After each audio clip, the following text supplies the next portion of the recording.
Salve nação! Saudações rubro-negras! Para quem estava acompanhando ontem meu último vídeo, né, a entrevista coletiva do Felipe Luiz, eu tive um problema na internet. Minha internet caiu porque teve um temporal aqui onde eu moro, no Paraná, e toda a região ficou sem internet. E que pena, né, cara? Eu perdi de postar ontem à noite o Linha de Passe. Vou postar agora para vocês nesta segunda-feira, né? Espero que vocês curtam o vídeo, deixem o like, se inscrevam no canal se você é novo aqui, se você é rubro-negro, seja bem-vindo. Estou aqui postando diariamente vários vídeos, vários conteúdos com notícias do nosso Mengão. Valeu, galera!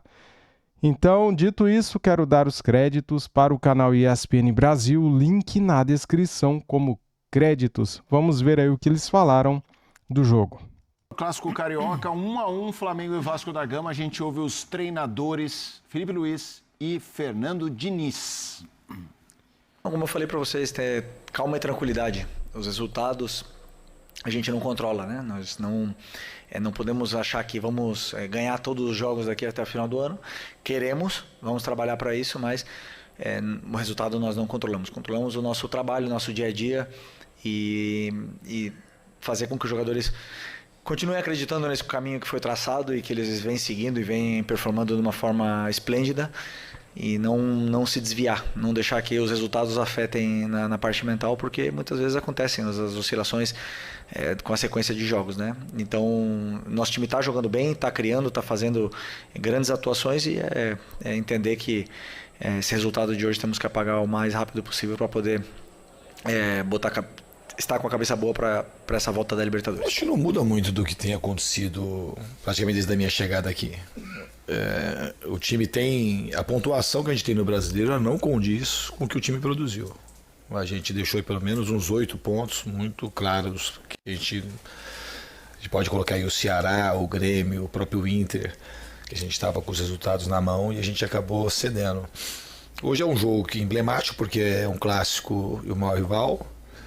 E é um time multimilionário que tem vários jogadores de seleção. Você tira um de seleção e bota outro. E o time conseguiu competir, em determinados momentos se impor. Quando o Flamengo se impôs, a gente conseguiu se defender bem. E isso só reforça que o time é capaz de fazer grandes jogos e disputar contra qualquer time. Foi assim contra o Flamengo, foi assim contra o Botafogo também. Carioca. Cara, eu acho que assim, primeiro, se a gente pegar, obviamente, qualquer confronto entre Flamengo e Vasco, é normal você chegar nas tais estatísticas que o Marra citou ao final do jogo e você ter uma expectativa de gol bem maior pelo que o Flamengo produz, ter mais finalização, ter mais tudo, né? É normal, porque a diferença dos elencos ela é considerável.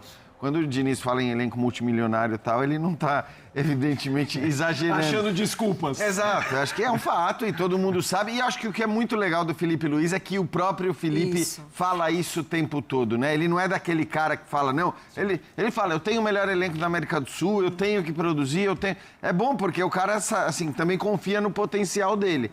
Acho que a tranquilidade do Felipe é necessária nesses momentos. É claro que o torcedor fica chateado por não vencer, justamente por essa diferença. Mas não acho que hoje tenha sido um absurdo o empate, não. Hoje não é um jogo como, sei lá, tantos jogos que a gente já viu do Flamengo, que ele perde chance, desperdiça uma chance atrás da outra, martela e acaba depois sofrendo um golzinho e tomando o empate. Hoje eu achei que não, acho que pela diferença, pelo plano do Vasco, as coisas andaram até de uma maneira justa para o que foi o jogo. E sabe, é um clássico também, é Flamengo e Vasco. Respeitar, né? É isso, exatamente. Porque senão, parece que o Flamengo, por ter o melhor elenco... Não precisa nem ter adversário, não precisa É nem ter isso, campo, porque né? assim, uma coisa é você pegar os times que estão na zona do rebaixamento, jogar em casa contra esses times e dizer, não pode deixar esses 2 pontos. Mas nós estamos falando de Flamengo e Vasco. Então é um negócio... Você concorda com o Jean Oddi? Sim ou não? Comente aqui, quero saber a sua opinião. Eu sei que clássico é clássico, né, cara? Mas faz 10 anos que o Vasco não vence o Flamengo pelo Campeonato Brasileiro. E tomar gol do Vasco da forma que foi é difícil, é duro, é dolorido, né? Negócio que assim, senão fica essa insanidade que a gente vive muito no futebol brasileiro, de todo torcedor achar que o seu time, sobretudo aqueles mais poderosos, tem que ganhar todos os jogos. E outra, não tem nem a questão de, não devia ter poupado e tudo mais. Cara, o Flamengo foi o que menos poupou. Se a gente olhar de todos os times, o São Paulo mudou o time inteiro, o Palmeiras mudou o time inteiro. O Flamengo jogou com 5 titulares que atuaram contra o Estudiantes. Então essa seriedade que eu tenho ressaltado, que o Flamengo leva o Campeonato Brasileiro e que é essencial para quem tem o melhor elenco, eu vou ressaltar de novo, ainda que dessa vez as coisas não tenham dado tão certo, porque não dava para exigir que ele escalasse mais do que 5 titulares, se é que a gente pode falar de 5 titulares. Eu estou pegando como base o time que jogou contra o Estudiantes. Então, não menosprezou o jogo, levou o jogo muito a sério, escalou um time muito forte, mas, cara, o futebol é assim, né? Não, é claro, concordo com isso também. Eu acho que é preciso destacar que o Vasco começa tomando gol, o Vasco cria situações, o Rossi faz algumas boas defesas, o Vasco tem crescido também. Acho que é preciso entender isso. E uma ressalva histórica importante, né? É muito legal ver o Rayan. Muito. É muito legal. Por quê? Porque nasce, às vezes, no momento que você menos espera. Com o clube em uma crise, com dificuldade até de identidade de jogo também, mudança de treinador. E o Rayan ontem falou após o jogo, né, que nunca correu tanto na vida como no jogo de ontem. Ou seja, a Copa Flamengo, né? Tal, e às vezes a aposta não é no jogador, não é a que você espera e às vezes nem a que ele espera e não é tão óbvia, mas é jogador, né? É jogador, sabe? Está passando por tantos testes para mostrar que é jogador. Então, e falando do Flamengo, assim, eu acho que é preciso a gente contextualizar que é uma semana especial para times que estão com 2 disputas sul-americanas. O Flamengo tinha mesmo que poupar jogadores, concordo com o Jean, e quando eu vi o Saúl jogando, eu falei, mas precisava? Mas assim... Estranhei também. Talvez a lógica de muito torcedor tenha sido inversa do tinha que ter mais titular. Não, tinha que ter menos titular, né? E já ia fazendo um golaço também com aquela bola na trave. Sim. O Flamengo tem uma ideia de jogo bem estabelecida, o Flamengo incomoda o adversário o tempo inteiro quando ele tem a bola, ele vai para dentro do adversário o tempo inteiro, é rápido, dificilmente erra. É um time que erra muito pouco, erra passe, erra drible, erra muito pouco, dificilmente rifa a bola. E você imagina jogar contra esse time e o Vasco merece mérito. Porque o Vasco é inferior na tabela de classificação, na folha de pagamento, na montagem de elenco, na paciência para montagem de elenco, na paciência para conquistar título. E o Vasco fez um bom jogo. Você não pode tirar disso. Senão fica uma conversa unilateral. Sempre. O mundo gira em torno do Flamengo e do Palmeiras. Acho que foi o Abel, do que eles fazem ou deixaram de fazer, né? Acho que foi até o Abel que falou sobre isso, né? Sobre o River. Não, sempre tem um outro time do outro lado. Um detalhe. E aí, Gerson?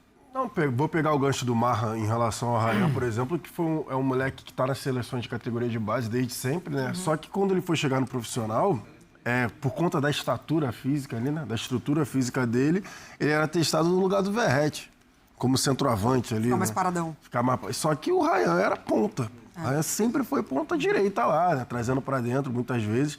Só que por conta da estrutura física, era lá o Rayan de costas e não adianta. De costas ele realmente não ia conseguir jogar. E agora, né, depois da forma que se desenrolou esse ano, ele conseguiu ali conquistar a titularidade pelo lado direito, justamente no momento que ele volta do Sul-Americano. Porque o Vasco tentou o Garré pelo lado direito. E o Garré não estava conseguindo jogar de forma alguma, porque o Garré tinha mais ali um costume, né, de jogar por dentro, só que aí tinha ainda Payet, enfim, o Nuno Moreira chega e toma conta da ponta esquerda, só que faltava a ponta direita. E aí o Rayan chega muito bem.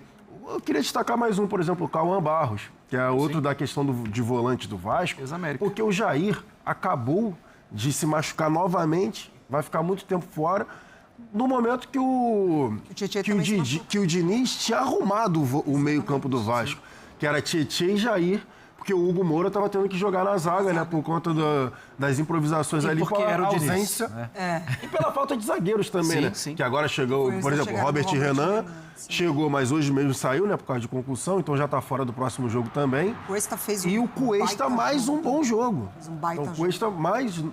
novamente, Sim. o Cuesta fazendo um bom jogo. Mas foram jogadores que chegaram agora, né? Jogadores que chegaram agora e o Diniz conseguiu. Uma janela mais conseguindo. assertiva, né? O Matheus França mesmo para revezar com o Coutinho, porque o Coutinho novamente... Isso daí é um ponto de atenção, né? Chegando na parte final da temporada, o Coutinho de novo não conseguindo... Já extenuado aos 20 ali, né? Sei lá, 15 minutos do segundo tempo, já dava para ver tranquilamente que o Coutinho já estava muito cansado. Mas ele é a O grande Diniz foi força questionado, criativa. né? Sim. O Diniz foi questionado sobre isso na coletiva, sobre o Verratti e o Coutinho também apresentarem esse cansaço. E ele falou que foram os jogadores que se entregaram também muito à marcação. Ao E foi longo um do jogo ano de uma todo, né? marcação muito positiva do Vasco, né? O Felipe faz o gol e depois o Vasco encaixa uma marcação, até que muitas vezes individual, e o Flamengo ele não consegue encontrar esses espaços, assim, Muito os pelo próprios Cauã. jogadores, exatamente. Então, meio. o Hugo Moura fez uma boa partida, acho Uma que improvisada. uma improvisado mais uma vez, exatamente. Então, acho que hoje, coletivamente, o Vasco ele conseguiu, se não acima, mas igualar a competitividade com o Flamengo e entrar nessa disputa, assim, bola a bola, né? Porque o segundo tempo, o Flamengo, de fato, aí sim, o Felipe Luiz olha para o banco de reservas bota a e vai cavalaria, chamando né? a galera. E Arrascaeta. mesmo assim, o Vasco consegue segurar muito bem. Eu fiz a pergunta para o Santos, que era assim, o Santos de hoje, dando o devido desconto ao São Paulo, todo mexido, ele não tem cara de rebaixado? Eu faço a mesma pergunta. O Vasco de hoje é um Vasco que, aos trancos e barrancos, se salva ou não? Esse selo de luta contra o rebaixamento não será vencido até a 38ª rodada. É isso, não, e acho não que me venha mudar de foco. Não, acho que é isso. 38ª, você tá querendo matar o torcedor do Vasco do Eu já queria livrar. É que você viu a cara de vocês, vocês franziram a Mas sabe testa. qual é o ponto principal, pra mim, da temporada do Vasco agora, dessa briga contra o rebaixamento? É que o Vasco não tá conseguindo jogar em casa, ganhar em casa. Eu acho que esse é o ponto principal. Por exemplo, o torcedor vascaíno tem lá, óbvio, né, todo o carinho, todo o amor por São Januário e faz de São Januário, né, tenta sempre, né, em todas as partidas, fazer de São Januário território hostil mesmo, o adversário, que o adversário não consiga respirar. Só que o Vasco não ganha em São Januário desde maio, me corrija se eu estiver errado, acho que é desde maio, contra o Fortaleza, se eu não estou enganado, que o Vasco não consegue ganhar. Então, assim, já é um motivo de preocupação também para o torcedor vascaíno, porque é isso, beleza, você sobe a régua no clássico, você consegue igualar na vontade, porque é 17 de clássico, maio. 17 de maio, né? Porque é clássico, você tá contra o seu maior rival, não importa se ele tem mais dinheiro, não importa se ele tá brigando na parte de cima, não interessa se está na Libertadores, é o seu rival. Então você sobe um pouco mais a régua ali na vontade e tenta igualar. A torcida mesmo marcando presença lá no Maracanã, porque no Rio ainda tem, né, a questão das duas torcidas em clássico. Só que aí quando você chega em São Januário, que é o seu território, que é a sua casa, o Vasco não está conseguindo ganhar.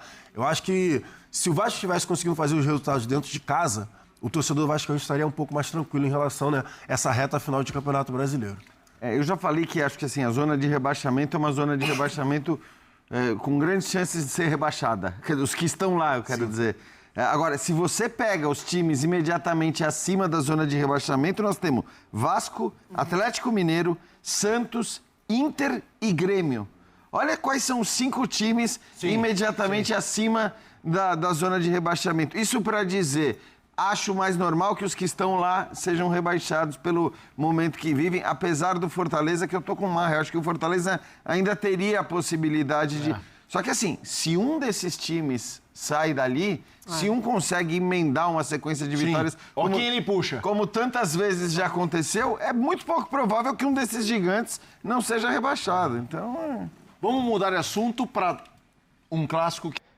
É isso, galera. Empatar com o Vasco, pra mim, cara. Pra mim, tá? Minha opinião. Tem gosto de derrota, cara. Quando você tá vencendo o Vasco e cede um empate com um erro nosso, foi um erro, né?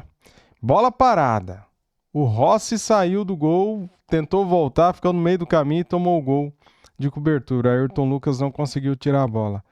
Tem gosto de derrota ou não tem esse empate? Tem, né? É chato pra caramba, galera. Chato. empatar com um time que tá... Deixa eu ver aqui a classificação do Brasileirão. Eu acho que ele é o 15º colocado, né? Deixa eu só abrir aqui para eu ver. Vasco, 16º, caiu mais uma posição ainda. 24 pontos, é o 16º colocado, cara. Empatar com um time desse é triste, é dolorido. O Vitória é o primeiro dentro do Z4. Tem 22 pontos e o Vasco tem 24 pontos. Cara, inacreditável. É inacreditável. O Cruzeiro conseguiu vencer de virada o Bragantino, né? Ontem à noite, daí a classificação fica embolada, o Flamengo 51 pontos, Cruzeiro 50 e o Palmeiras 49. O título vai ficar entre os três, né? O Flamengo tem um jogo a menos que o Cruzeiro e o Palmeiras tem um jogo a menos que o Flamengo, né?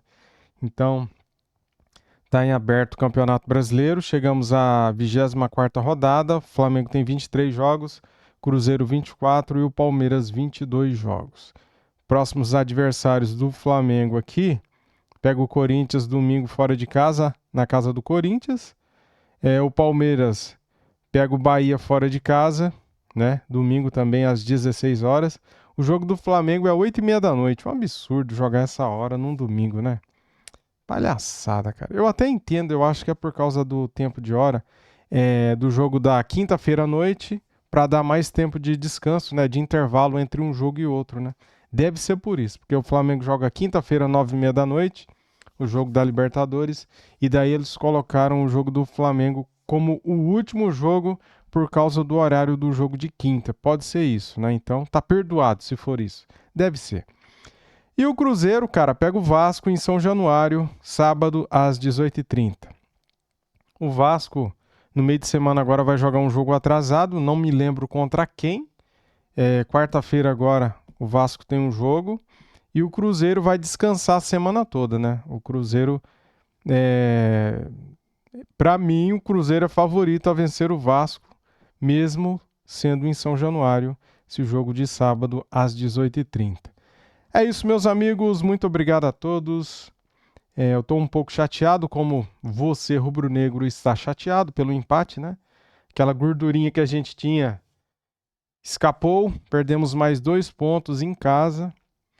2 pontos que farão falta, hein, galera? Esses 2 pontos do Vasco, aqueles 2 pontos do Grêmio e aqueles 2 pontos do Ceará, lembra? O Flamengo estava ganhando e cedeu um empate. 1-1 também. Foda, né, cara? São pontos preciosos que ficam pelo caminho, né? Só que os adversários têm que jogar e, tipo assim, tem muita gente aí achando que o Palmeiras já é o líder por pontos perdidos. Eu acho isso bem estranho, né? Porque como que você é líder por pontos perdidos se você não jogou ainda? Não tem lógica. Não sei quem que foi o louco que inventou esse negócio aí, de falar que um time é líder por pontos perdidos, sendo que não jogou ainda, né? Então, deixa pra lá, isso aí é balela. Tamo junto, saudações. Fui!